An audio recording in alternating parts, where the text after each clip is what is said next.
I don't deserve that kind of shit. You know, I done put her through years and years of fucking nonsense, bro. Just like,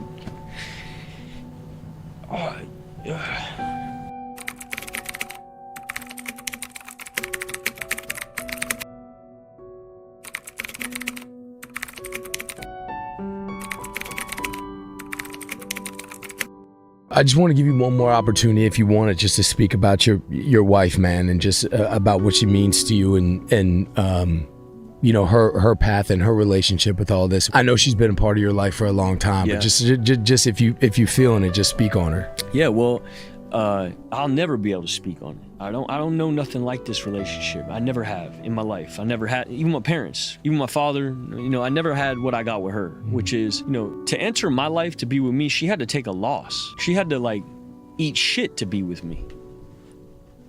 To be with me, she had to re-enter being a part of my life, she had to take a hit. In ways that I've spoken about before, and in other ways too, probably, you know? And what I know love to be is selfless, loving action.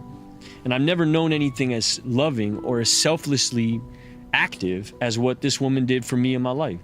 She showed up for me at a time when, I mean, this is the first time I saw her. We had been estranged for like years because of my jealousy. She went and did a movie with another actor, and I thought she was cheating on me, so then I cheated on another. It was just fucking mess. It was all weak shit, little boy shit, like nonsense. And we hadn't talked for 2 years when all this shit hit.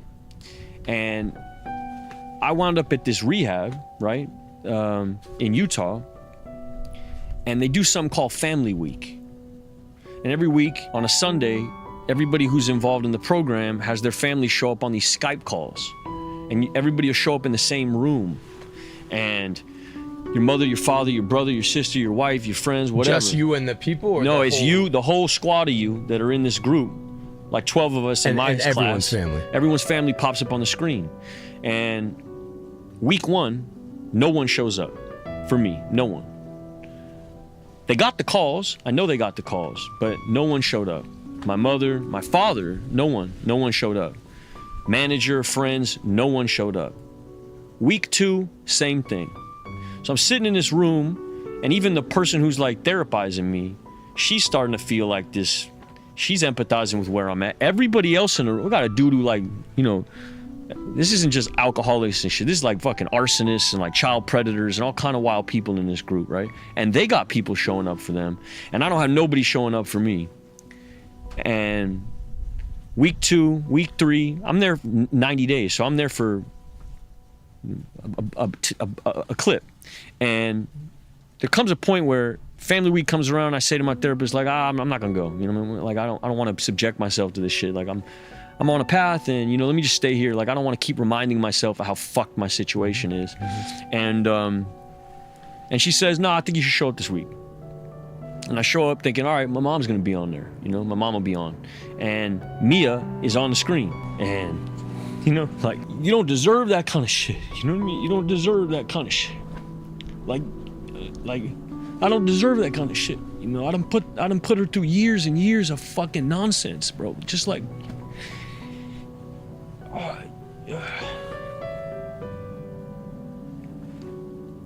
and I don't have nothing to offer her either. You know what I mean? I'm in the middle of my shit. You know, I'm fucking like, I'm like 2 months into this program. You know, I don't even have nothing going on.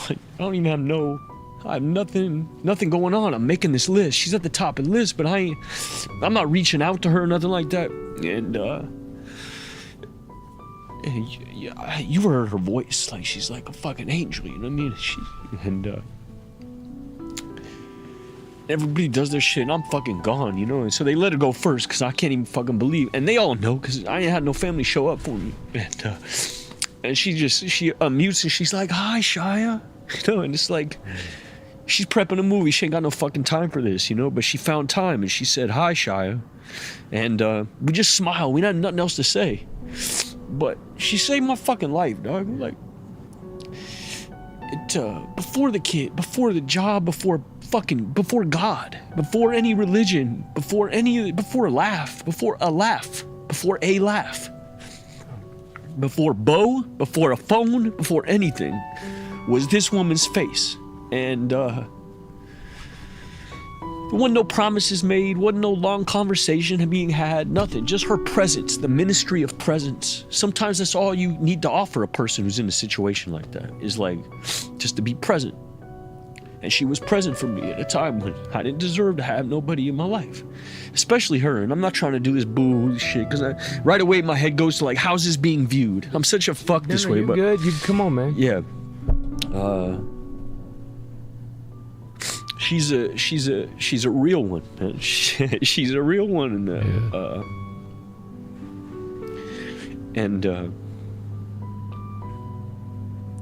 I'll never be able to.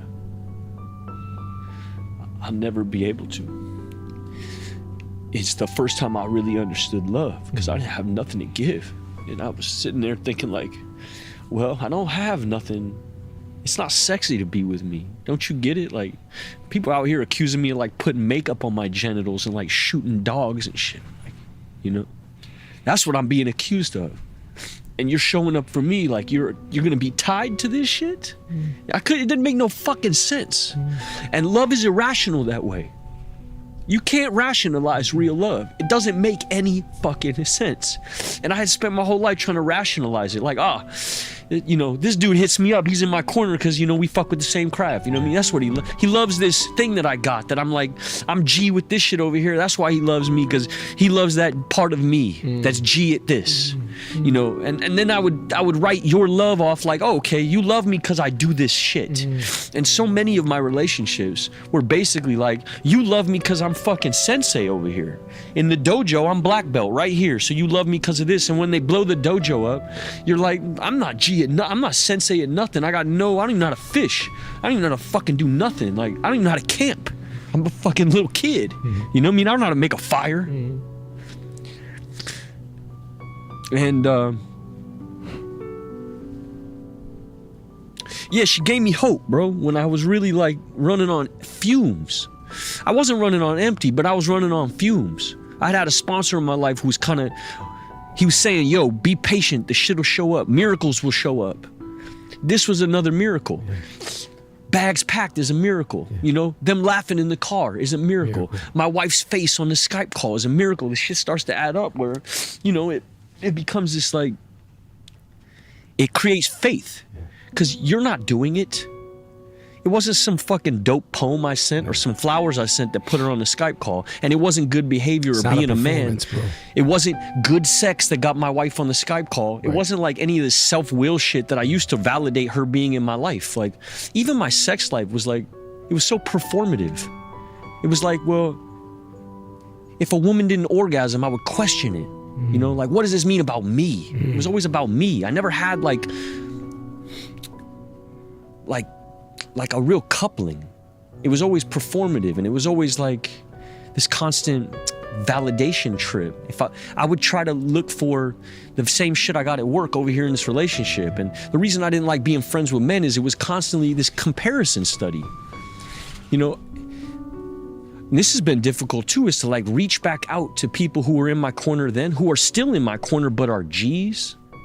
It's hard to reach out to dudes like that, because you knew them at a certain level. You know, another dude who really showed up for me was Cuddy. Like, he was the first friend that really hit me back, you know, like, and he's a fucking G. Dude is like, his life is on fire. And it's hard to, like, I've always known him at a certain kind of equivalency. We've always been to be in each other's lives as sort of like, you know,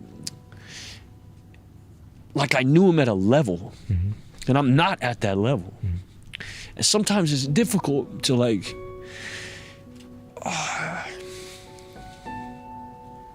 to show up for the love, that people are throwing at you. Because you think you think you are these Twitter comments. You think you are this idea fuck, I gotta get out of this octave because I sound like boohoo bullshit. No, but come on, being you, bro. Yeah, but I don't want to be fucking performative for your shit. Dude, just... It's difficult for a dude in my spot to receive love. Because you don't feel like you deserve it. And so... you wind up dipping on a lot of people, even when they're showing up for you. And then you got to have like real conversations. I had to really put it out there to him, like, bro, I don't feel successful enough to be your friend anymore. So what a fucking like crazy shit to write, but you gotta air it out. You're not stuck there anymore. Nah, You see I wouldn't be able to is. sit here with you if I was there. Right. I wouldn't be able to sit here and talk to you about this shit.